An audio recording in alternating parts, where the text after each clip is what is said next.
Your Excellencies, distinguished guests, the Secretary of State of the United States.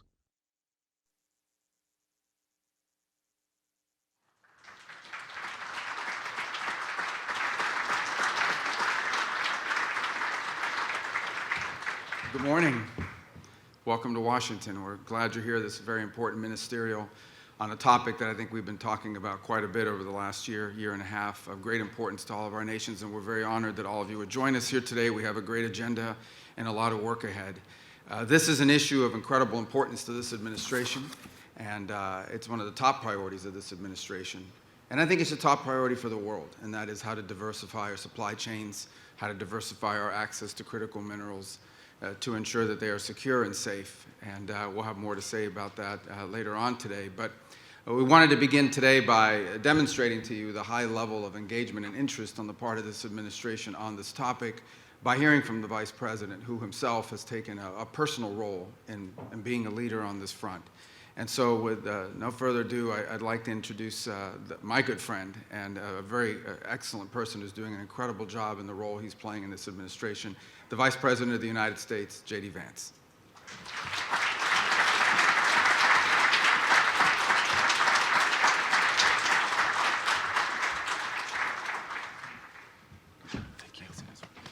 Well, good morning, everybody, and thank you all for being here. We're honored by the presence of so many world leaders, and it speaks to the importance of what Secretary Rubio and the team are working on to fix this critical minerals issue. And I just wanted to let you know that we're honored by your presence and certainly grateful for you coming to Washington for this very important conversation. I know there are a lot of very important discussions to be had over the rest of the day, and so I want to be relatively brief. First, let me say thanks to our incredible Secretary of State for putting this group together. Marco's doing an incredible job.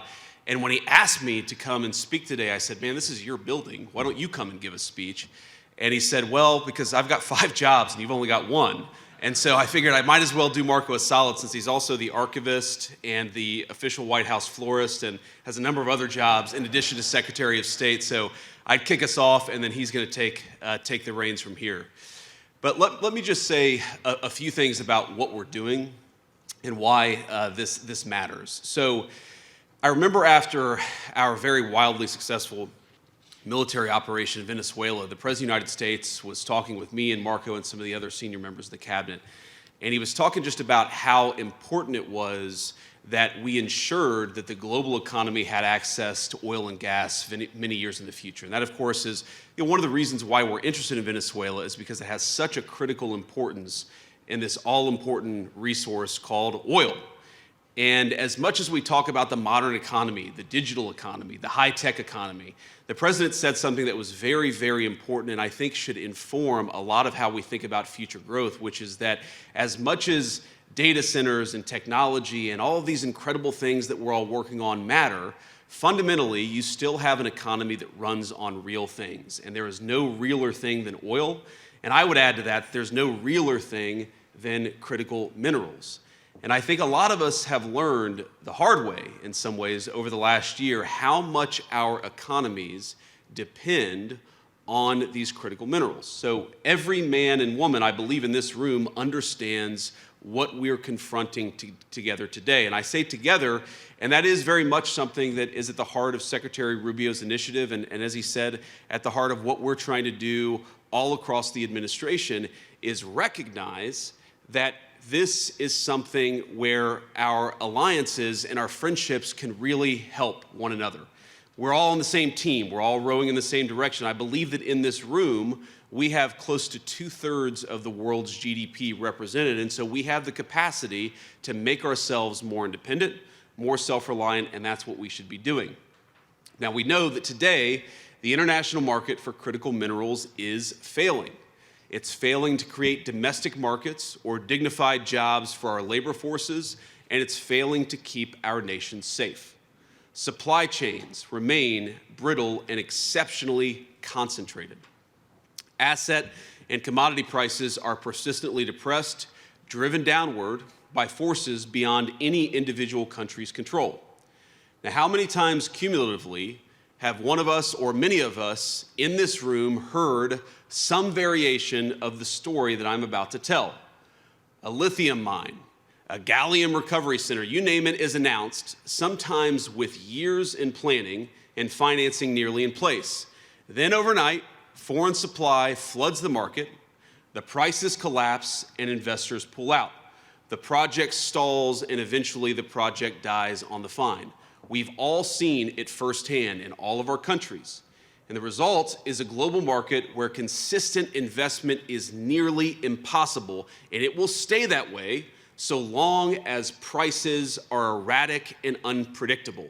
And that's one of the things that we want to work on with this initiative. Let's make the prices more predictable and less erratic so that we can support the domestic supply chains and the investment that makes those supply chains possible. Now, across Europe, North America, there are dozens of mining and processing initiatives that have been suspended or completely abandoned because sustained price weakness makes financing impossible. Time after time, advanced economies with deep capital markets are finding that projects cannot clear costs. The same story plays out elsewhere around the world. In resource-rich developing economies, only a tiny fraction of global mining investment, including from nations, many of them in this room, is reaching the point of actual projects. We plan, we think about it, we even invest a little bit of money, we do the regulatory work, but so many of them die on the vine. Now, everyone knows that these deposits exist. We've mapped a whole lot of them, and we know they're ready to be mined and processed. But capital can't reach them so long as investors lack confidence that those markets are going to remain stable for long enough to justify the long-term commitment. That is the problem that we confront. And even here in the United States, even with all the incredible things that President Trump and the entire administration has done to eliminate permits, to open up the regulatory environment, we have private financing that we've secured, but even in some cases, even in the United States, some of these projects are struggling to attract investors. We see telltale signs of a market distorted beyond recognition, one that punishes strategic investment, one that punishes diversification, and one that punishes long-term planning. This is crazy. We should have the kind of global markets, the kind of domestic markets that reward long-term planning, that reward strategic thinking, and that's exactly what we're trying to do. Now, I think every single one of us represented in this room has become dependent on arrangements we did not choose, and right now, arrangements that we cannot control. We all face the same vulnerability: access to the things that protect our people and sustain our way of life. Everything from missile defense systems to energy infrastructure to advanced manufacturing to emerging technologies. The fundamental supply chains that support these industries sometimes can vanish in the blink of an eye without any control or influence from many of the countries in this room. And we in the Trump administration believe it is the business of the government, of the people's government elected just over a year ago, to confront such problems, and that we want to confront them together. And I think that you're all here, at least I hope you're all here, because you all feel the exact same way. Now, our administration came into office last January, barely a year ago, with a clear mandate to reindustrialize the United States of America and return American workers to the center of our economic policy. And that is what we are doing. And I want to tell you just a little story about one of the very first meetings I had with our Secretary of Commerce and the Secretary of the Treasury, two great people, two great business leaders. And I remember saying, look, we have our views of the Biden administration. We're not particularly fans, as you may have guessed. But setting that to the side, surely the Biden administration put together a list of the critical industries, the critical technologies, the critical manufacturing facilities that are supported by these rare earth minerals, these critical minerals. We may think it's bad work. We may think the people who put it together weren't particularly wise, but surely that gives us some foundation to build on. And I was shocked when our Secretary of the Commerce and Secretary of the Treasury came back to me and said, actually, we have never done this. In the last 4 years, the Biden administration never sat down and tried to understand what are the critical deficiencies in world supply chains. That's crazy. It's insane that we ever got to this point, but In just 1 year, the President of the United States has struck dozens of deals to fix that problem. Domestic and foreign producers are both included in this, and we're trying to ensure durable, end-to-end supply chains for our country, but also for many of our friends. We've mobilized public financing tools at an unprecedented scale, providing up to $100 billion in lending authority for critical minerals to the Office of Strategic Capital. Marco's now a venture capitalist too. He's got many jobs. We've overturned old orthodoxies and taken direct stakes in high-value mining and processing companies. The United States had not built a primary smelter in this country since 1980, before I was born, 4 years before I was born. In the last month alone, we have announced 2, one of which is already fully funded. And on Monday, the Trump administration announced Project Vault, America's first ever domestic critical minerals stockpile. With these moves, we intend to build an ironclad network of new industrial supply chains to span the entire nation.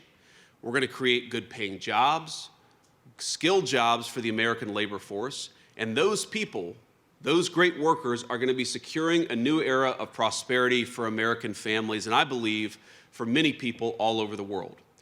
But we seek to make sure our friends and our allies are part of this and that you all are covered as well. Our goal here, and the reason why we're doing this conference, is to align trade policy, development finance, and diplomatic engagement towards a shared strategic objective. And that objective is very simple: diversifying global supply in the critical minerals market while strengthening the partner countries who help all of us in this shared effort.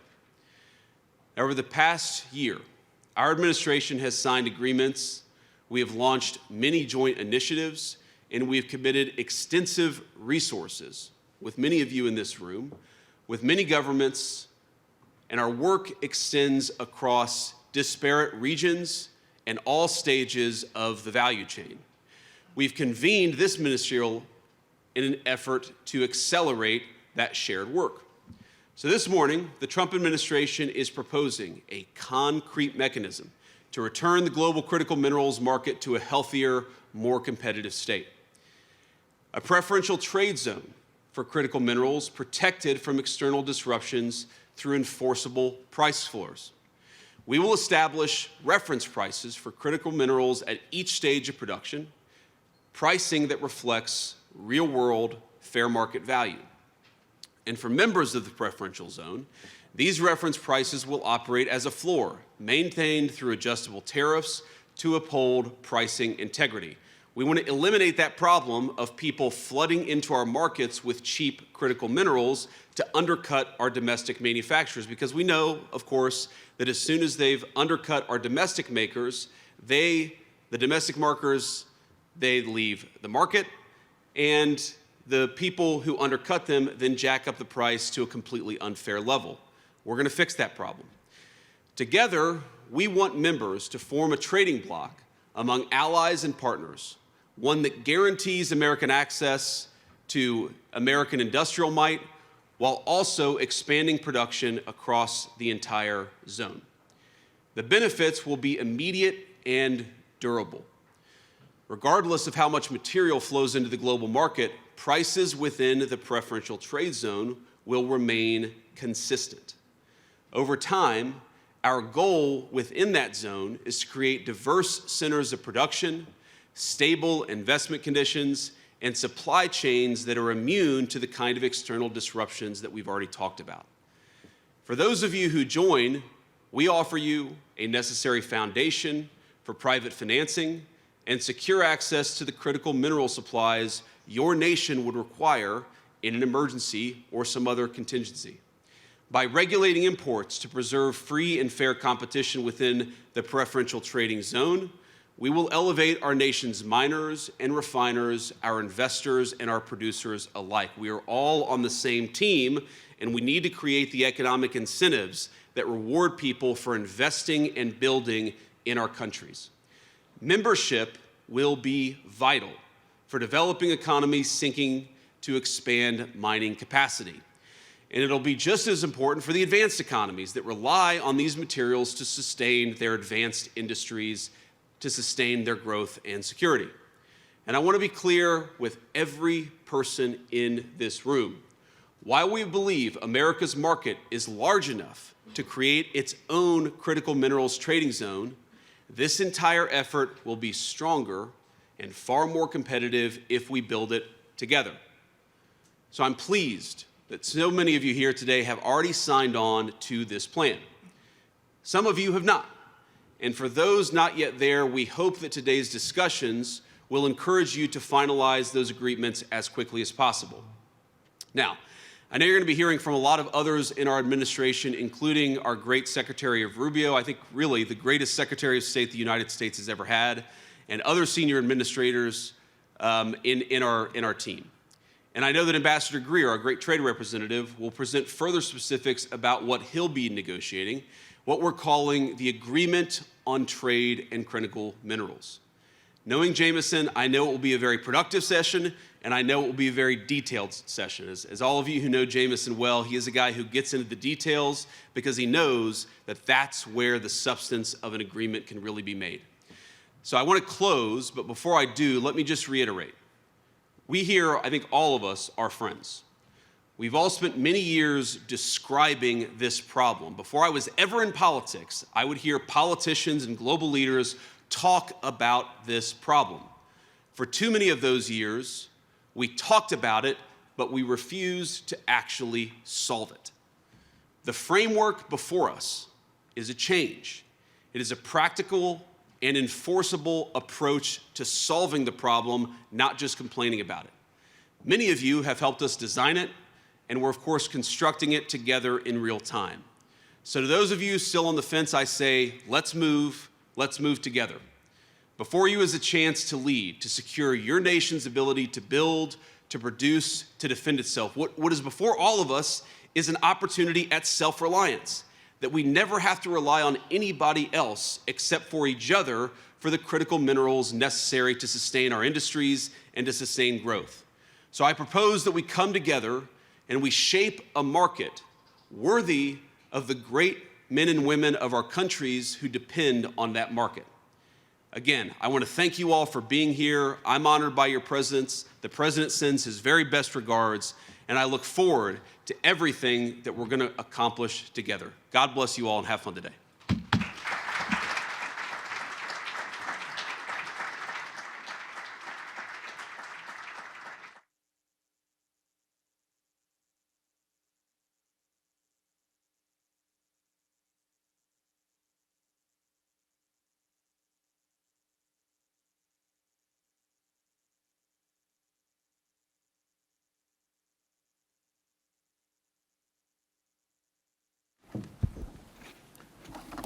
Thank you, Mr. Vice President. As you saw, I have to put my own sign here, too, so it's another job I have. I'm in charge of the signage. No, thank you all for joining us. I can tell you how honored we truly are that all of you would make the trip to be a part of this on such an important topic. And I want to thank the Vice President for coming this morning. I thought it was important you hear from him because it's a priority for this administration at the highest order, as it is, I know, a priority for many of our partners. And our hope is to use both this forum and our position here today to serve as a convener on what really is an international problem, an international situation or an international issue that needs multilateral international solutions. I don't need to explain to anybody here that critical minerals are vital to the devices that we use every single day. They power our infrastructure, our industry, and our national defense, which is something that's not talked about enough, but it's a key part of that. And so our goal is to have a global market that's secure, a global supply that's enduring and is available to everyone, every nation, at an affordable price. That's a top priority for this administration. I want to talk briefly about our politics here domestically, or our policies here domestically, primarily to serve as an example or a reminder of what a priority we give this topic. President Trump, from day one in office, has made clear that economic security is national security. So we, for example, following in March, he issued an executive order to accelerate permitting reform, to increase domestic mining, and to build reliable supply chains both at home and abroad. And we feel like all of you, our friends and our partners, stand to benefit from the secure supply chains that we want to be a big part of building. In October alone, the United States secured over $10 billion in critical mineral agreements across 5 countries.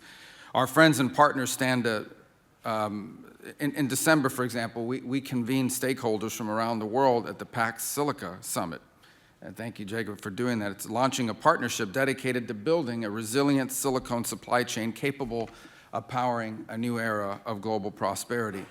Pax Silica and artificial intelligence may be the future. Still, the future will never come to pass. None of these things are going to be possible unless we rebuild the factories and reopen the mines upon which these technologies depend.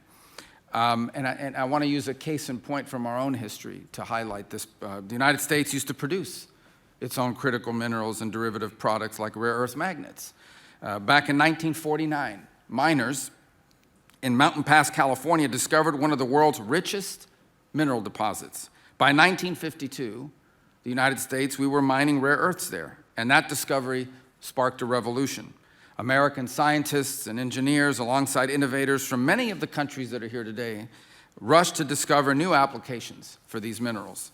And with these new technologies, ushered in the jet age, we ushered in the space age, we ushered in the computer age. And then we became blinded by the potential of the technologies those metals enabled, but we neglected their importance. Mining is less glamorous than building computers. It's less glamorous than building cars or airplanes. But building computers and cars and airplanes is less glamorous than designing them. As we embraced what was new and glamorous, we outsourced what seemed old and unfashionable. We allowed, for example, Mountain Pass, and with it most of America's critical mineral industry, to wither and to die so that we could focus on manufacturing. Then we outsourced the manufacturing. And I know this is a story I'm telling, but it's a story many of the advanced economies represented here today understand well. We outsourced the manufacturing so we could focus on designing these goods. And then one day we woke up and we realized we had outsourced our economic security and our very future. We were at the mercy of whoever controlled supply chains for these minerals. So my hope is that we are gathered here today as the first but important step to rectifying this mistake, to bring together our collective talent for innovation where our advantage over rivals is only grown, and to apply it to bringing back manufacturing and reopening mines here in the United States, but also in all the partner nations represented here today. I think it's interesting that about 50 years ago, actually in this very room, ministers from around the world joined then Secretary of State Henry Kissinger for the Washington Energy Conference. That meeting took place during a moment where global energy supplies were concentrated, where markets were distorted, and access to a single critical resource, at that time, of course, being oil, had become a tool of political pressure. That is the world 50 years ago. That meeting led directly to the creation of the International Energy Agency to coordinate among like-minded partners and secure access to energy commodities. And so today, we return 50 years later in the hopes of advancing a bilateral critical minerals framework agreement to the same end on that front. These frameworks are designed to create alternative sources of supply and to protect every single stage of production, from mining to refining, and processing to manufacturing, all of these things, protecting them from non-market disruption. They will provide platforms for coordinating policies that ensure all of our citizens can enjoy abundant and affordable access to these critical minerals. And so we stand ready and intend to work with each country here today to find a specialized role that you can play. If you don't have minerals, you can help refine them. And if the countries gathered here include the largest consumers of critical mineral products, who together have the buying power, collectively, have the buying power to build a more resilient and diverse global market. Everyone here has a role to play, and that's why we're so grateful for you coming and being a part of this gathering that I hope will lead to not just more gatherings, but action. The United States stands ready alongside each of you as we enter this new age of shared prosperity and security. And I want to end by saying that while we intend to play a key role and an important role, and to use the size and influence of our markets to drive this, this is an international, multilateral effort, and it only works. You can only have diversity and choice in these markets if it is broadly adopted across multiple countries. So this initiative here today may be one that started with us, but this is not solely an American initiative. This must be an international, global initiative with like-minded countries who all have one thing in common. We want to see a diverse supply of critical minerals and a secure and resilient supply chains across the world so all of our economies can prosper without ever having these things be susceptible, at worst case scenario, being used as leverage against us, or any other disruption that could come to the market that would undermine our collective economic security. So thank you all for being a part of this today. We appreciate it very much. Let me now turn, as we'll begin our program here. I think I'm going to, well, Minister Hori, I think you're going to start off. So thank you very much for being here today. Thank you all for being a part of this today. Thank you very much. Mr. Secretary, Your Excellencies and distinguished guests, I am Yuel Hori, State Minister for Foreign Affairs of Japan. It is my great honor to address you on behalf of the government of Japan regarding one of the most pressing and crucial issues we collectively face today, critical mineral supply chains. May I begin with thanking our host. I'd like to express my sincere appreciation for the decisive leadership of the United States in convening today's critical minerals ministerial meeting. I first would like to echo the remarks by Vice President Vance and Secretary Rubio. Japan shares a deep sense of concern and urgency about the risk of disruptions to critical mineral supply chains. Sitting at the very upstream end of supply chains and being used across a wide range of industries, critical minerals and its stable supply is indispensable to the sustainable development of the global economy. That is precisely why Japan, under Prime Minister Takaichi's leadership, has redoubled its efforts to diversify sources of supply for critical minerals. Recently, Japan designated critical minerals as one of the priority areas under the new initiative of promoting bold strategic investment to enhance Japan's resilience and achieve robust economic growth. Amid rising geopolitical risks, Japan will accelerate efforts to secure upstream sources. At the same time, we will take flexible measures downstream, such as diversifying procurement sources in cooperation with like-minded partners who are here today. In fact, in recent years, we have already witnessed first-hand supply chain disruptions. Even in recent months, this challenge has become further deteriorated. Against such backdrop, we have come to understand that we are in the same boat, as any supply chain disruption would bring significant impact on the global economy. We should work together to address this challenge. To prevent such supply chain disruptions, the key is to diversify supply sources, including the refining and processing of geographically concentrated critical minerals. To do so, it requires a collective action. We must seize this opportunity to advance cooperation among like-minded countries, partners like us. With that in mind, I'm looking forward to the launch of FORGE, the Forum on Resource Geostrategic Engagement.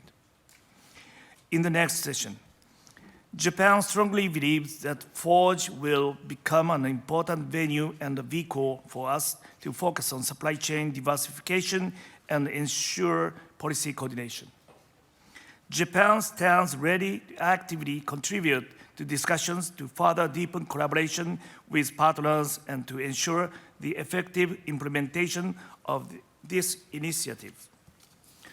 So, how we should move forward from here? On the supply side, diversification is essential. Diversity, as opposed to concentration, is what makes us resilient. This has to be one of our major guiding principles. In this context, I'd like to take a moment to briefly talk about Japan's efforts to date. Japan has been pursuing various projects in cooperation with the United States as well as with stakeholders across the globe in this regard. Diversification of supply sources and enhancement of supply chain resilience has been Japan's top priority for many years, and we have taken policy measures accordingly. Back in 2022, Japan enacted the first ever Economic Security Promotion Act and created new programs with a focus on critical minerals.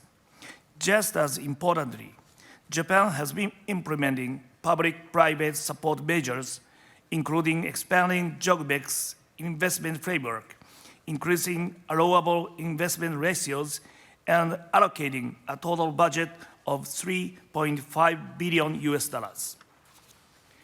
Around this table, there are many partners with enormous potential for the production and refining of rare earth elements as well as other significant critical mineral sources. Angola, Argentina, Australia, Bolivia, Brazil, Canada, the Democratic Republic of the Congo, France. Well, the list goes on and on. Japan is determined to seek robust partnership with you all. As geopolitical risks continue to rise, we will redouble our efforts to secure alternative supply sources and to build more resilient, reliable, and secure global supply chains. Diversity only comes from a collective action. No single country can overcome fragility of critical mineral supply and over-dependence on specific countries on its own. With the launch of Forge, now it is time for action. On the demand side, it is imperative that we avoid the situation in which critical minerals and their derivatives produced through non-market-based policies or practices crowd out products with distorted price competitiveness and unfairly monopolize the global market. Japan will engage in discussions with like-minded countries, including the United States, the European Union, and others present here in a positive and constructive manner, and will work to build an effective mechanism with industrial engagement. In this regard, Japan highly appreciates the US for its decisive leadership. Distinguished colleagues, as we gather today, we are clear-eyed about what our mission is and what our challenges are. Together, we can build on our advantages and make our critical mineral supply chains more resilient. Japan has an unwavering determination to work with you as your trusted partner on every aspect: demand and supply, mining and refining, upstream and downstream. Japan is ready to enhance coordination and collaboration with you all. Together, let's make a meaningful difference. In closing, I thank you for your kind attention. I very much look forward to the discussion today. Thank you so much.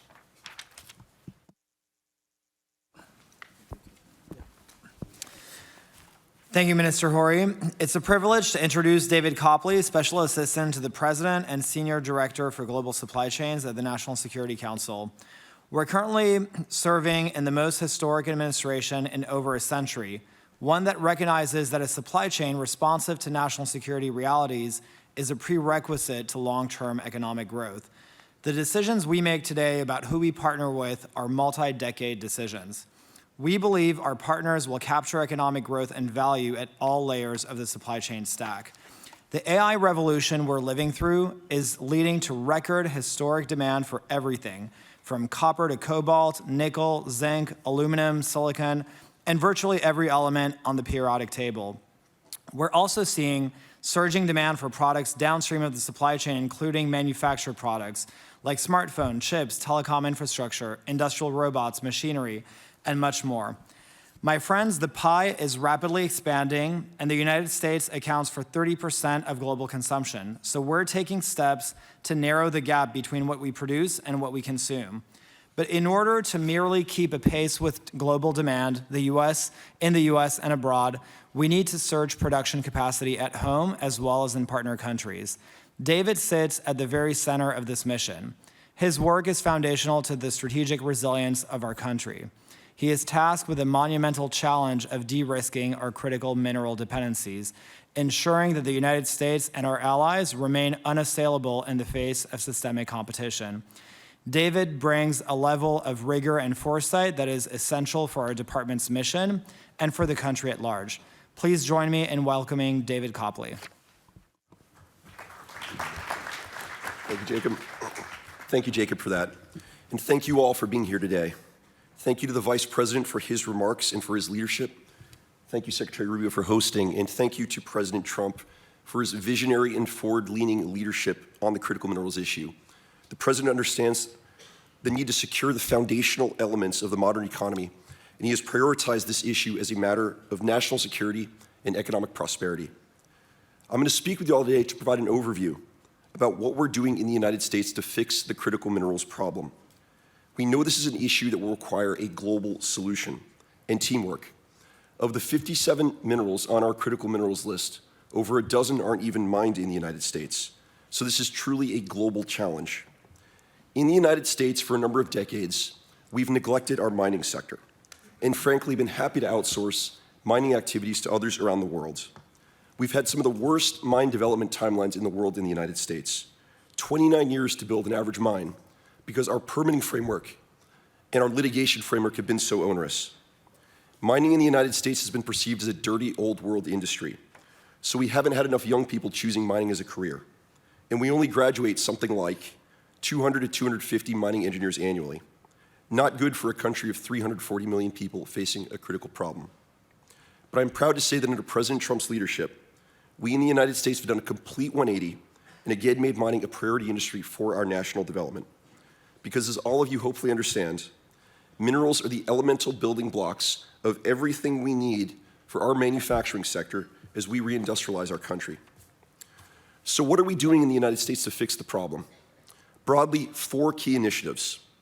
We're investing in mining projects, we're stockpiling minerals, we're going to protect our mining companies, and we're rebuilding our mining ecosystem.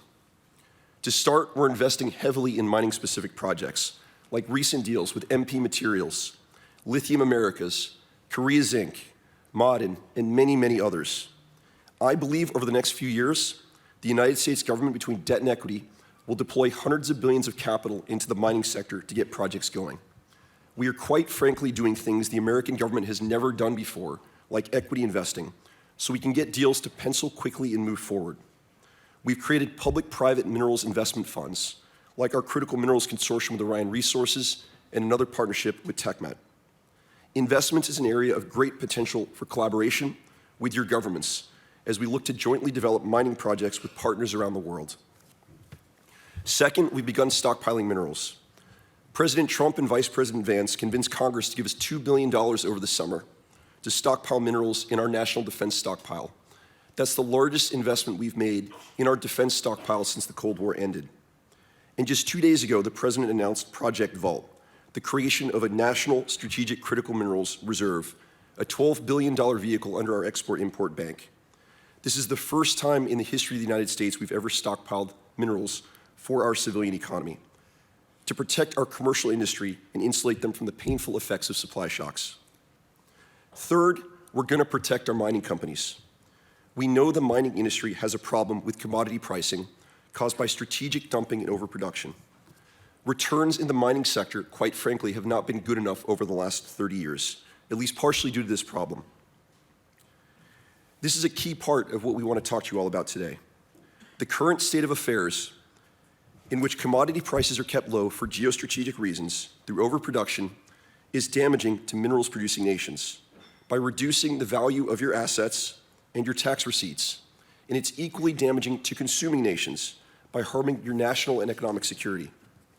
The current system doesn't make sense for any of us, but with coordinated global action, as described by the Vice President, we can fix this problem in a way that will be better for both producers and consumers of minerals. And lastly, we are fixing our mining ecosystem in the United States. I mentioned earlier in my remarks that S&P reported 29-year timelines to develop an average mine in the United States. This is completely unacceptable to President Trump and Vice President Vance, and will not continue under their watch. Our leadership have made mining a priority sector for our country again. We have a federal permitting priority list that has practically never been used for mining projects before. It's like concierge service for federal permitting.